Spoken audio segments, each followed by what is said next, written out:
नमस्कार, टीवी 9 भारतवर्ष देख रहे हैं आप। मैं हूं अरुण सुंदराल।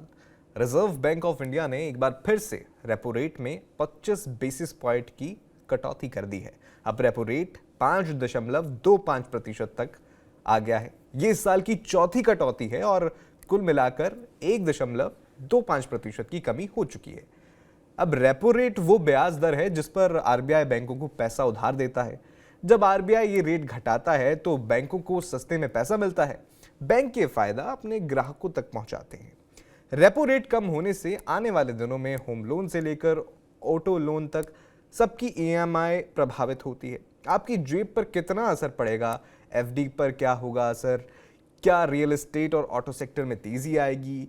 क्या इससे नौकरियां भी बढ़ेंगी? इन सभी सवालों पर बात करने के लिए आज हमारे साथ मौजूद हैं बैंकिंग एक्सपर्ट अश्विनी राणा जी, जो इस विषय पर गहरी समझ रखते हैं। बहुत बहुत स्वागत अश्विनी जी आपका टीवी 9 भारतवर्ष पर। नमस्कार। बिल्कुल, सबसे पहले तो मैं चाहूंगा कि आप दर्शकों को यही बताइए कि आरबीआई ने आखिर ये कटौती क्यों की है। लगातार हमने, जैसे मैंने जिक्र किया, कि चौथी कटौती है इस साल की। तो क्या अर्थव्यवस्था स्लो हो रही थी? क्या रीजन है इस कटौती का? देखिए, अर्थव्यवस्था तो हमारी फास्ट है पहले से, यानी ये जीडीपी की ग्रोथ है वो एक्सपेक्टेड से ज्यादा है और अगले साल के लिए भी रिजर्व बैंक ने अपनी जो एक्सपेक्टेड है वो 7.3 की है। यानी ग्रोथ में कोई दिक्कत नहीं है।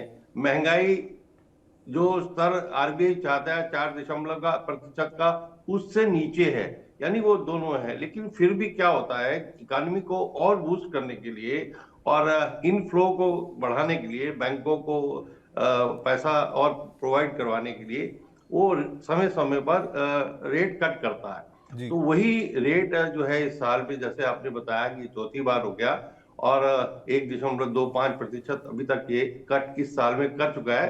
तो उसका असर पड़ता है। कारण क्या है कि भाई, जब आपको सस्ता लोन मिलेगा, होम लोन अगर आपको सस्ता मिलेगा तो नेचुरली अगर आप नहीं भी ले रहे तो आप सोचेंगे चलिए अभी कम हो रहा है। जिन्होंने ऑलरेडी ले रहे उनको तो फायदा हो गई, जो आगे सोच रहे थे वो भी जाएंगे। तो उससे पूरी इंडस्ट्री के अंदर बूम आता है, यानी रियल एस्टेट में पूरा as a whole real estate में बूम आएगा। और जैसे आप नौकरी की बात करते, जब रियल एस्टेट के अंदर बूम आएगा तो नेचुरली नौकरियों के ऊपर भी असर पड़ेगा। यानी कुल मिला के वो जो मूवमेंट होता है, जो पहिया घूमता है, तो उसका असर सबके ऊपर अल्टीमेटली पड़ता है। वो घूमने वाले पहिए को रफ्तार देने के लिए कह सकते हैं कि ये रेपो रेट में एक बार फिर से कटौती करने का फैसला किया हो। अब सवाल सबसे पहले दर्शकों के मन में ये जरूर आएगा कि देखिए, अगर उनकी मंथली ईएमआई कुछ हज़ार रुपए आ रही है तो कितनी कटौती होगी। तो बिल्कुल आप इस क्षेत्र में एक्सपर्ट हैं तो अच्छे से समझा पाएंगे हमारे दर्शकों को। अगर 5,000 रुपए की बात तो आजकल जी ऑनलाइन बहुत ईएमआई कैलकुलेटर है, मतलब अपने पर्सनल उसको जाके भी वो कर सकते हैं। यानी अगर मान लो 5,000 रुपए की लोन है, उसका ऑटो का लोन है, मान ली गाड़ी का लोन है, तो 5,000 की अगर ईएमआई आ रही है तो उसको 70 रुपए से 100 रुपए तक का, क्योंकि डिपेंड करता है कितना वैल्यू ऑफ लोन है और कितने पीरियड तक का है, तो उसके ऊपर डिपेंड करता है। तो अगर 5 लाख रुपए का लोन है और 5,000 उसकी ईएमआई आ रही है तो उसको लगभग 100 रुपए तक उसका जो है महीने का उसको फर्क पड़ता है। बिल्कुल। अगर अश्विनी जी 10,000 रुपए की मंथली किसी व्यक्ति की ईएमआई आ रही है तो उसे कितना फायदा देखने को मिलेगा? भाई 10,000 की ऑटो लोन में है, मतलब गाड़ी का है, तो 150 से 200 रुपए तक का उसका, मैंने वैसे ही बताया ना कि भाई उसका रेट ऑफ इंटरेस्ट बैंक में क्या चल रहा है, प्लस जो उसका लोन कितना है और उसका टर्म ऑफ लोन कितना है, कितने समय के लिए, तो वो सारा उससे फर्क पड़ता है। ये लेकिन ये रफली कैलकुलेटेड है, 100 रुपए, 150 रुपए, और उससे ज्यादा है तो उसके ऊपर 200 से 250, 250 इस प्रकार से पड़ेगा। और ऐसे ही अगर हाउसिंग में हम जाएं, हाउस लोन, होम लोन है 50 लाख रुपए का, अगर 30 साल का है तो उसको लगभग 900 रुपए से 1,000 रुपए महीने का फर्क है, लगभग 10,000 रुपए साल का उसको रेट ऑफ इंटरेस्ट में फर्क पड़ रहा है। तो वो इसलिए बताया कि वो लंबा लोन है और बड़ा लोन है, तो उसमें उसका इम्पैक्ट जो है वो ज्यादा आता है, उसको उसका फायदा जो है ज्यादा आता है। बिल्कुल इसी तरह जिस तरह से आपने बताया, अगर अगर हम 50,000 रुपये मंथली ईएमआई वालों की बात कर ले जिनका लोन बड़ा है, अगर वो 20 साल का लोन है तो उसमें जो है 20,000 की बात कर लें, आप 50,000 की बात कर लें, तो जो बड़ी अवधि के लोन हैं या बड़े लोन हैं, तो उसमें लाख से ऊपर तक का मुझे लगता है कि फ़ायदा हम देख सकते हैं उन लोगों के लिए। देखिए, अगर लगभग 20,000 रुपए की हमारी ईएमआई आ रही है होम लोन में और 20 से 30 लाख रुपए तक है, तो कम से कम 5,000 रुपए उसका जो से ज्यादा उसको साल में उसका जो है फायदा मिलता है। तो एक अच्छा खासा रकम जो है ये इस तरह से ईएमआई जो है कम होने से लोन लेने वाले ग्राहकों को होती है। बिल्कुल।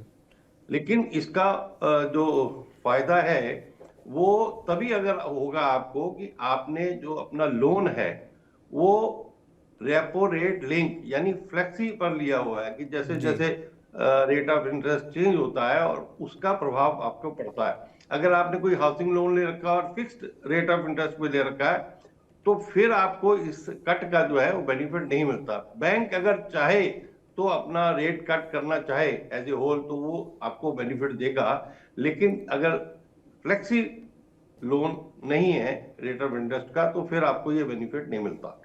बिल्कुल, इसी से जुड़ा एक सवाल मेरा ये है कि क्या ये जो कमी है ईएमआई या लोन में जो ब्याज ब्याज दर है उनमें कमी है, ये नए लोन पर मिलेगी या मौजूदा लोन पर भी इसका असर देखने को मिलेगा जिनका भी चल रहा है? दोनों पर मिलेगी, लेकिन अगर आपका पहला जो लोन चल रहा है और उसका आपका जो रेट ऑफ इंटरेस्ट है आपने ऑप्ट किया हुआ है फ्लेक्सी का, फिक्स का नहीं किया हुआ, फ्लेक्सी रेट ऑफ इंटरेस्ट आपने जो है किया हुआ है तो आपको उसका बेनिफिट मिलेगा। और ये जैसे ही ये अनाउंस होता है उसके बाद से बैंक इसको इफेक्टिव जो है इमीडिएट इफेक्ट से इसको इम्प्लीमेंट करते हैं। बिल्कुल, क्योंकि देखिए एक संशय हमेशा जो भी ग्राहक होते हैं, जो हमारे दर्शक हैं, उनके मन में भी ये सवाल होगा कि आरबीआई ने ऐलान तो कर दिया, पर बहुत बार ये हमने देखा है कि जो बैंक्स हैं वो डायरेक्ट बेनिफिट जो है आगे ट्रांसफ़र करने में समय लगा देते हैं। आपने अभी ज़िक्र किया, तो ये जो ईएमआई घटने का जो फैसला है या जो असर है, ये कित अभी देखने को मिल जाएगा या 1-2 महीने का इंतज़ार करना पड़ेगा? जो बैंक टू बैंक डिफर करता है, लेकिन रिजर्व बैंक का ये कहना होता है कि हम इसी समय इमीडिएट जो है इसको इम्प्लीमेंट कर रहे हैं। तो अब ईएमआई जब इस महीने तो ईएमआई जो भी किसी की कटनी थी कट गई है तो उसको इफेक्ट जो है अगले महीने की ईएमआई के अंदर उसको वो मिलेगा। लेकिन जिन्होंने फर्दर लोन लेना है उनको नए रेट ऑफ इंटरेस्ट यानी कम रेट ऑफ इंटरेस्ट पे उनको लोन जो है नया वो मिल पाएगा। बिल्कुल, तो एक सवाल यहाँ ये भी बनता है कि होम लोन हो गया, ऑटो लोन, पर्सनल लोन, ये क्या ये भी सस्ते हो जाएंगे? ये भी इसी दायरे में आते हैं? या घर और गाड़ी लेने का सही समय कहें इसे? बिल्कुल बिल्कुल, देखिए गाड़ी लेने का ये मतलब मैं कहता हूँ कि बहुत अच्छा समय इसलिए होगा कि दिसंबर में ऑटो इंडस्ट्री वाले जो है वो भी जो है कुछ ना कुछ डिस्काउंट देते हैं। वो चाहते हैं कि हमारी इन्वेंट्री खत्म हो जाए और उधर से ये कम हो गया और जीएसटी ऑलरेडी रिफॉर्म करके उन्होंने कम कर दी हुई है। तो ये एक बहुत आइडियल टाइम पर जो है ये जो है रेट ऑफ इंटरेस्ट को कम किया गया है। तो दिसंबर में फर्दर जो है ऑटो की इंडस्ट्री के अंदर मूव आ सकता है। जी। अच्छा अश्विनी जी, एफडी और सेविंग अकाउंट के इंटरेस्ट पर क्या असर होगा? क्या वो कम हो जाएंगे? इसमें सीनियर सिटीजन के लिए क्या है, कुछ है? देखिए, सेविंग में तो ऑलरेडी 3% 3.5% से ज्यादा नहीं है, उस पर तो बैंक कम नहीं करेंगे। लेकिन हाँ, एफडी का इंटरेस्ट जो है वो जरूर जो है आप देखेंगे 1-2 दिन में बैंकों के नए रेट ऑफ इंटरेस्ट के चार्ट जो है वो मार्केट में आ जाएंगे, वो कम हो जाएंगे। अब जहां तक सीनियर सिटीजन का है, सीनियर सिटीजन की अगर सीनियर सिटीजन स्कीम में उन्होंने जो है मंथली इनकम के अगर कोई स्कीम ले रखी है और वो गवर्नमेंट स्पॉन्सर्ड है तो उसमें वो अलग तरीके से rate of interest her quarter में वो डिसाइड करते हैं। जबकि जो बाकी एफडीज के ऊपर इंटरेस्ट है वो आपका इस रेपो रेट के बाद वो उसमें बैंक उसमें भी कट करते हैं। बिल्कुल, तो मैं ये मान लूँ कि अगर मान लीजिए मुझे नई एफडी लेनी है, तो जो नए रेट ऑफ इंटरेस्ट हैं उसके हिसाब से ये अब मुझे मिलेगी, यानी आपने जिस तरह से बताया कि कम हो सकता है, जैसे 25 बेसिस पॉइंट तो रेपो रेट कम हुआ है, तो इंटरेस्ट एफडी पे कम हो सकता है, यानी थोड़ा सा नुकसान यहाँ पर देखने को मिल सकता है। बिल्कुल, इसीलिए अभी जो पीछे रिपोर्ट आई उसमें ये आया कि लोगों ने अपने सेविंग से पैसा निकाल कर और एफडीआर करवा ली हैं ऑलरेडी, क्योंकि हम्म। उनको लोगों को लगता था कि भाई रेपो रेट का असर जो है एफडी के इंटरेस्ट पर भी होगा। तो हम्म। उन्होंने सेविंग में रखने से अच्छा एफडी में पहले ही ऑलरेडी कर दिया है। और हाँ, बैंकों के लिए वो एक मुश्किल की घड़ी हो जाती है, क्योंकि जब सेविंग में जो डिपॉजिट है वो लो कॉस्ट डिपॉजिट होता है, और बैंकों को लोन देने के लिए वही सबसे बेनिफिटेड फंड्स अवेलेबल जो होते हैं, कासा बोलते हैं उसको, उसी के आधार पर बैंक जो है अपना मार्जिन जो है एडवांस में लोन में कमाते हैं। लेकिन वो ऑलरेडी बहुत सारे लोगों ने एक अकलमंदी का काम करते हुए वो पैसा निकाल कर और एफडी में इन्वेस्ट कर दिया है। लेकिन फिर भी आप चेक कर लें कि आपके बैंक ने कम तो नहीं किया, और जी। आपने करवाना है तो आप कल ही जाकर अपनी एफडी नए जो एग्जिस्टिंग रेट है उस पर करवा सकते हैं। बिल्कुल, जिस तरह से आपने ज़िक्र किया कि लोगों ने सेविंग से एफडी में कन्वर्ट कर लिया होगा, तो वो शायद इसलिए भी होगा क्योंकि कोरोना काल के बाद हाईएस्ट रेपो रेट पहुंच गया था 6.5 के अराउंड, अगर मैं सही हूं तो इस वजह से भी ये फैसला होगा। लेकिन यहाँ मेरा सवाल ये है कि एफडी की बात कर ली हमने और जो लोन पे इंटरेस्ट है उसकी बात कर ली, तो क्या क्रेडिट कार्ड पर जो इंटरेस्ट होता है क्या वो सस्ता होगा इसके बाद, इस फैसले के बाद? नहीं नहीं, क्रेडिट कार्ड तो देखिए वो तो एक बनिए वाला सिस्टम है। जैसे बनिया कमाता है ना सूदखोर, तो वो बैंक सबसे बड़ा जो गला काटते हैं वो क्रेडिट कार्ड पर। और क्रेडिट कार्ड लोगों की एक मजबूरी है कि भाई उनको उस पे, तो जो ऐसा लोन जो कि लोगों की सुविधाओं के लिए है, ये तो आप सुविधा के लिए नहीं है, ये तो आप एडिशनल खर्चे के लिए क्रेडिट कार्ड लोग यूज करते हैं। और होम को, ऑटो इंडस्ट्री को बढ़ावा देने के लिए और वहां पर रियल एस्टेट को बूस्ट करने के लिए ये कदम रहता है कि इसके कारण से। और जब कस्टमर के ग्राहक की ईएमआई कम हो गई, यानी कि उसके अगर 5 साल, एक साल में 5,000 या 10,000 भी ईएमआई उसको टोटल इफेक्ट पड़ता है, तो आप ये देखो 5 और 10 हजार रुपए वो कोई पॉकेट में नहीं रखता और ना बैंक में रखता है, वो खर्चा जी। करता है। जब वो खर्चा करता है तो वो फिर कंजम्पशन बढ़ती है, कंजम्पशन बढ़ती है, डिमांड बढ़ती है, प्रोडक्शन बढ़ती है, यानी वो पूरा साइकिल घूमता है। तो जी। इसलिए ये इफेक्ट जो है वो दूर तक जाता है। बिल्कुल। अभी जो एमपीसी की मीटिंग है वो फरवरी में है अगली, और आपको क्या लगता है कि 2026 में रेपो रेट 5% के नीचे जा सकता है अगर इसी ट्रेंड पर चले? पिछले 4 बार तो घटा नहीं दिया नहीं, उन्होंने। अभी अभी अभी ऐसा कुछ लगता नहीं है।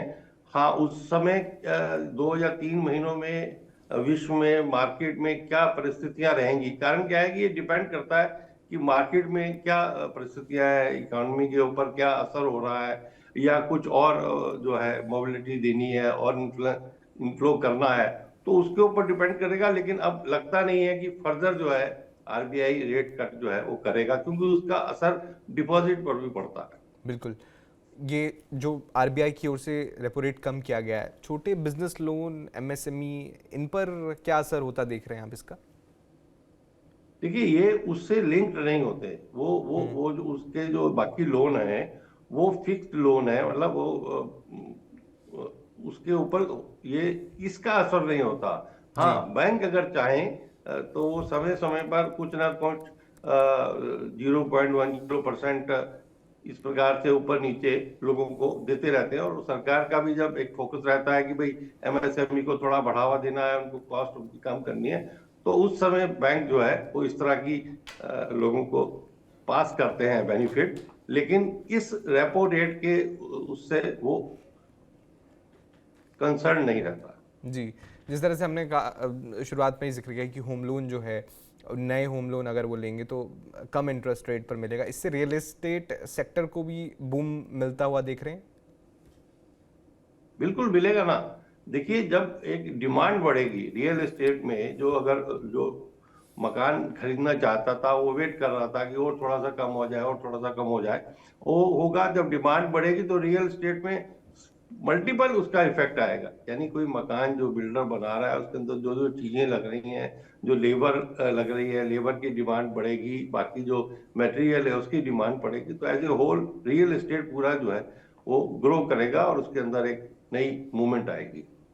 आरबीआई के इस फैसले को हम क्या इनडायरेक्टली, आपने देखिए ग्रोथ का जिक्र किया कि पैसा स्पेंडिंग ज़्यादा होगी तो ग्रोथ में वो उतना ही काम आएगा, लेकिन इसे नौकरियों से जोड़कर देख सकते हैं क्या? अगर लगातार रेपो रेट कम हो रहा है, तो क्या नौकरियां बढ़ेंगी अगर सेक्टर्स में बूम आएगा तो?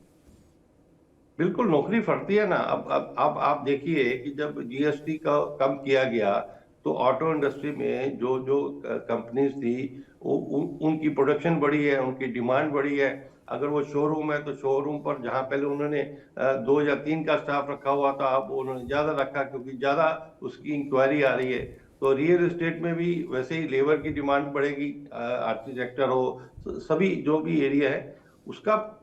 मैंने बताया ना कि मल्टीपल इफेक्ट होता है, सारे उसके जो कंसर्न्ड चीजें रहती हैं इंक्लूडिंग जो लेबर है, उसके ऊपर, पूरे के ऊपर उसका असर होता है।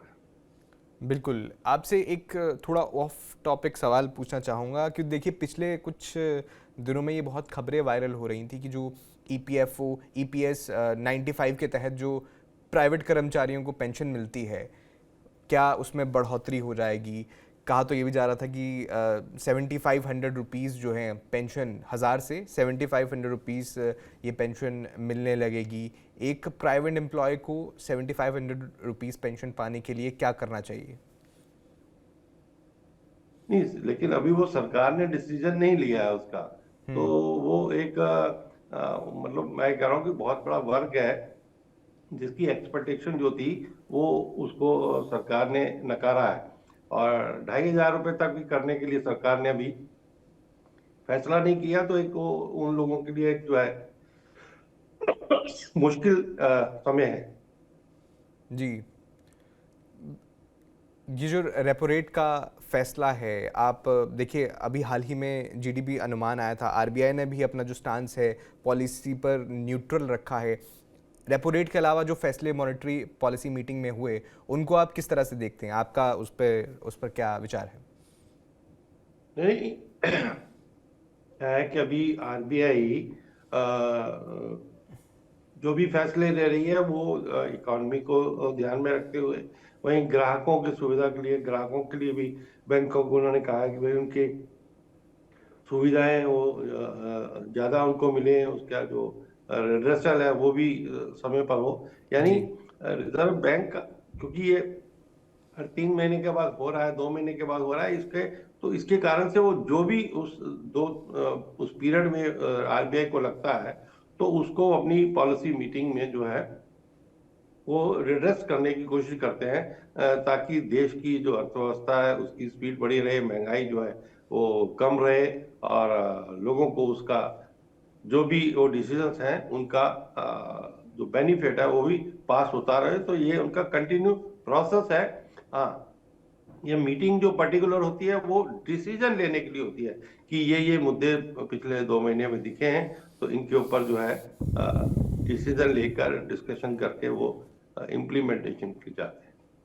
चलिए, बहुत बहुत शुक्रिया अश्विनी जी, आपने हमारे दर्शकों के साथ जिनके मन में बहुत सारे सवाल थे, उनके साथ बहुत ही महत्वपूर्ण जानकारी बहुत ही सरल भाषा में साझा की। अगेन TV9 भारतवर्ष के साथ जुड़ने के लिए बहुत बहुत धन्यवाद। धन्यवाद, नमस्कार।